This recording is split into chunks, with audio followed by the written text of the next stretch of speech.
And welcome back, everyone. My name is Brian, and Eduardo's here. I might be here. He says that every time. He's always here. I'm not always here. Yeah, you are. So, in this episode, what we're going to be doing is we're going to be going into Sunny Villa, which is our first actual level. Yep. And if you listen... This is most people's first levels. Yeah, since it's right there. Yeah, the only two that are... There's always, depending on how many eggs you collect, that opens more worlds. I don't think we touched upon that. No, we didn't. One of the worlds later on, Magma Cone... No, not Magma Cone, but one of the Magma Crater. Magma Crater, yeah. And then the Sunny Beach or whatever the hell the dolphin one is. I think that's what it is.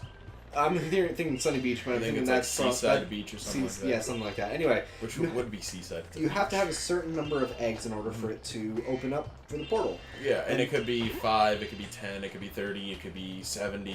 Whatever the case is. Yes. And that's because supposedly the magic is running out of the world, and the dragon eggs are starting to bring it back if you collect enough of them. Yeah, because the dragons they're magic, so... Right, and once the dragons left, the magic kind of dried up. Yeah, and it wasn't like something that happened overnight, it was something slow. Very, very slow. Mm-hmm. So, basically, that's pretty much what they stole the eggs for, is they want to bring the magic back. Yeah. So, what we're going to be doing is... initially. What am I saying what are we doing? We're going to be getting all these dragon eggs and gems, because sure. I don't know what the gems are for in this game specifically. Like, they're just to purchase the friends, and that's it. Well, I mean, like, not what they're for, but where did they come from? Like, in Spyro 1, all of the enemies had gems, because that was the spell that Nasty North used, and he turned all gems into his minions, so to speak. In the second game, you collected the gems, because I think Ripto kind of distributed them or something like that. I don't know. I don't remember. I have to play through the second one again. I don't remember. I don't think that was ever in the actual game, but that's what I'm thinking happened. I think so. Because Alora in the second game said, Ripto made a huge mess and stuff like that, so I'm assuming the gems were a part of that, but I don't know. I'm not sure. Anyway. But they never explained what the gems are for, aside from what their purpose is. Right. So I guess we're just collecting them because we are a dragon. We like treasure. We're Smog. I think that might be it. So, You do kind of look like a young Smog, though. Yeah, just a little. Should be more red. Now, this level is one of the very first ones that I noticed that there was audio issues, where the audio just gets slowed down. And it's like badly. It's not even like a little bit. It's very, very noticeable. Yeah, and when you get to an area that's enclosed like this, the music picks up again. Mm-hmm. But then you look over, and then you look over into a very wide open area, and the music slows down again because it's trying to render all this stuff. Now, another thing with this game is, unlike God of War, where the draw distance was very far, this game is a very low draw distance, so all the general geometry is there, but no really definitive textures. Yeah, they kind of like cheat you with it, and it's more blatant here than it is on a lot of current gen games where they implement a similar function. Right, but this game, the PS1 games did that for the sole purpose of they had to. Yeah. If they didn't, the game would run terribly. Yeah, like if you can notice this with Grand Theft Auto games because there's one for every generation of consoles. So you can go through like GTA 3. You'll notice the faraway things. You'll see like all they are polygons. Right. When you go into you go into Grand Theft Auto 4, you still notice that, but instead of it looking just like a polygon, it'll look like a less detailed version of the building from far away. Right. And then in 5, even though it's the same generation, they did something with the engine that it's even less noticeable then. Right. So I don't know. So it's something that's done all the time. Yeah, which they have to do, like I said, to keep frame rates at a reasonable spot, because there's only so much you can draw on screen before you start losing detail or start losing frames and stuff. Yeah. But for whatever reason, they've never optimized this game and some other PS1 games that are on the PlayStation Network for the PS3. Mm-hmm. And since the generation of PS2 that I have is the PS3 Slim, not the Super Slim that they recently came out with, but it kind of looks like a PS2. Yeah, it's a PS2, but the It's more square, and it has the matted finish instead of the glossy piano black finish. I love that glossiness. So the glossy... Same reason why I got the 3DS that I have. Yeah.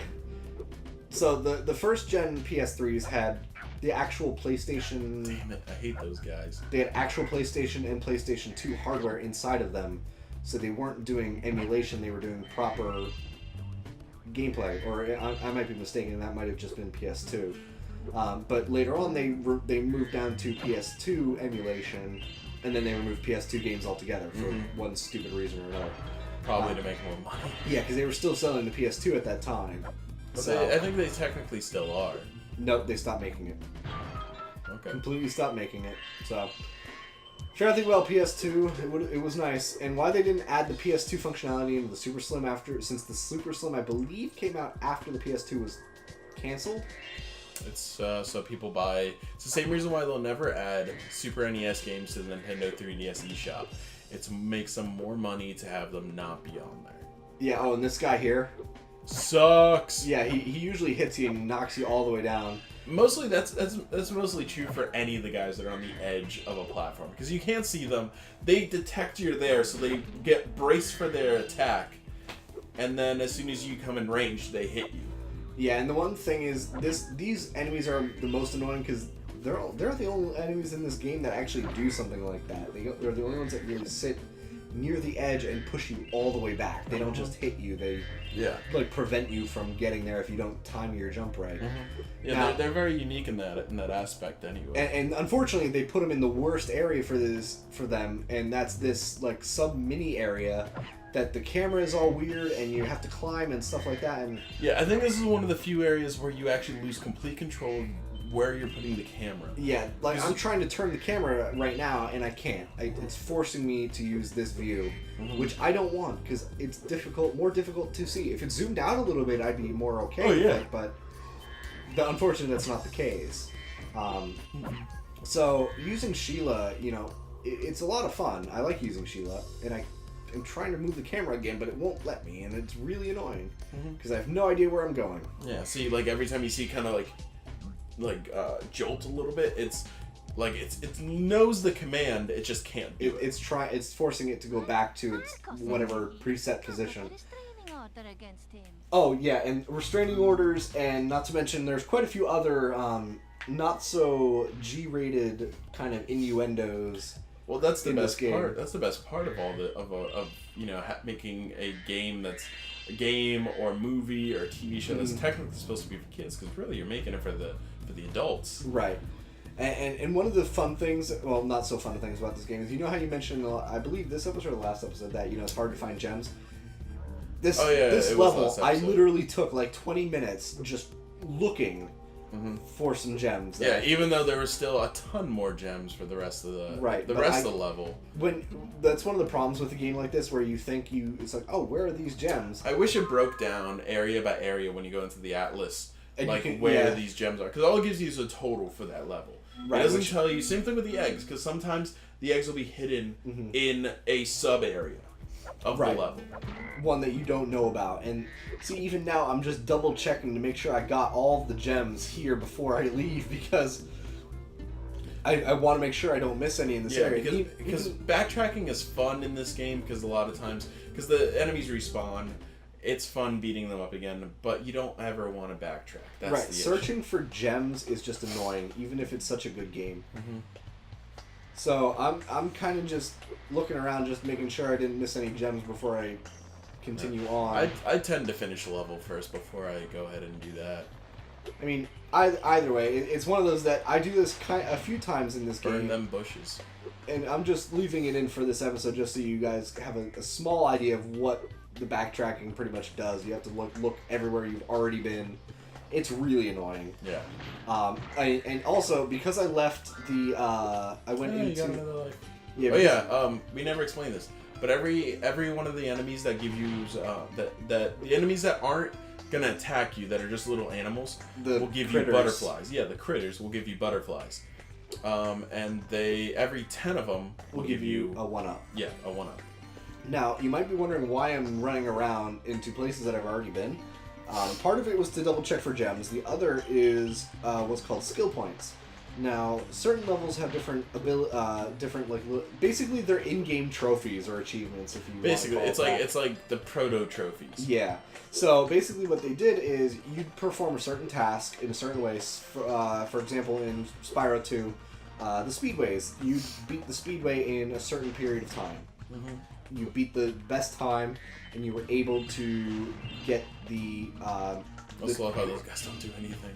Yeah, and you know you beat it in a certain period of time, and you get a skill point. The skill point gives you a 1-up. Now, this is always fun because I never realized it until you mentioned this before earlier on. That when you see the big guys with the clubs, they're not wooden clubs. He didn't have a club. No, it was the other guy. Yeah, it was the other guy that didn't have the one that went around the corner. So they're chicken legs. And then giant chicken legs. And you figure it out as soon as you talk to the mayor at the end of this. And based on the what he says, and also the dragon egg that he gives you, the name, it makes a lot of sense because, you know, hey, and see you can also see it like has the bone sticking out and the bite mark out of it, and you know it's a giant chicken leg. Oh yeah. So we gotta talk to the mayor now. Thank you for rescuing my Mayor Leo. Mayor Leo. One of our famous giant chicken eggs. Famous giant chicken eggs. And so now we got Sanders, the dragon, Oh god. who decides to do the chicken dance. See, they had some really creative things in this game, like dragon animations and stuff. And one of the things I do want to point out that I just realized is if you look at Spyro's face when he's in a cutscene like that, his eyes aren't attached to his head. Oh yeah, because they didn't model it well when they put. I don't think they could eyes have. on. Because none of the characters have their eyes attached to their head. They're like just flat. They're flat objects sticking up front of their. Like that's the one thing I like about the Spyro games, because they had a certain style about them. Right. And it's kind of reminiscent of like old cartoons. Hi, Spyro. Right. I found You know. But one of the things is like I just wish they would have put his eye a little bit closer to his head. That never bothered me, honestly. It never really bothered me either. I just noticed it now. Yeah. And now that I see it everywhere. So, this is where we first get to use the skateboard in this game. And One of many levels with the skateboard. Yeah, we're going to use it a couple more times. There's one more where we actually do like a free skate kind of thing like this.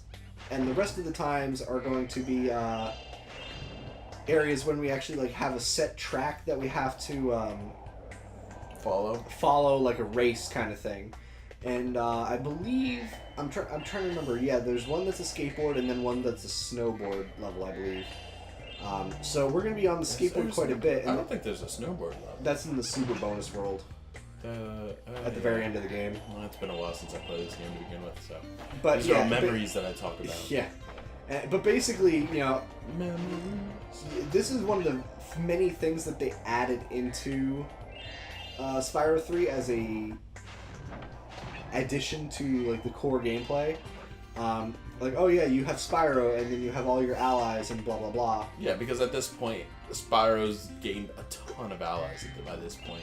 That people that just want to, you know, do the right thing because well, I don't know why you're saying that, because, you know, hey, they're in the dragon worlds and they haven't seen the dragon in 1,000 years. Well, no, but like you have Hunter, you have all the people that he met. Oh yeah. Not they don't all appear in this game, but there's a ton of people that want to just help. And then Moneybags. No, Moneybags and Moneybags. Yeah, but if he's not like an archetypal character, I don't know what is. Yeah, but you know and you can't get these things if you're unfortunately, you could in Spyro 2, where it's like, hey, you're supposed to use the rocks or whatever and spit at them, but you can just charge them or flame them or whatever. You can catch them. But yeah, it's like, you know, you get a bunch of allies like Moneybag, and I'm gonna use that term usually. You also get Fauna. I think that's Allura. Oh, it's Allura. That's it. Allura you don't actually see until the very end, which was weird because if you hadn't played the second one, you have no idea who that is. Yeah, it's kind of unfortunate, but you do see the professor in this game, and he's actually in one of the levels. So hey, that's pretty good. Is he in the second one? Yes. I don't remember that. He was the one that made the portal that got you into Avalar and also to Dragon Shores. It's been a while since I've played any of these games. I can tell. Yeah, like not everyone. Just stuff. But you know, get all the gems. Yeah, that's kind of the thing. It's like when you're on one of these skateboard levels, getting the gems is annoying. Like, well, mostly because it's the same problem, at least that I have with Sheila. You have, like, whereas Spyro usually is very precise to control. Mm-hmm. Stick him on a skateboard and you lose all that preciseness. It's like having Mario on a skateboard. Yeah, it doesn't feel right. Yeah. And especially if you're used to playing Spyro as just a dragon, you know, now you're playing Tony Hawk. You're not used to the change in the core gameplay that they had in the past 2 games, essentially. It gives a nice variety, but it's weird if you're not used to it. It's fun. Just right.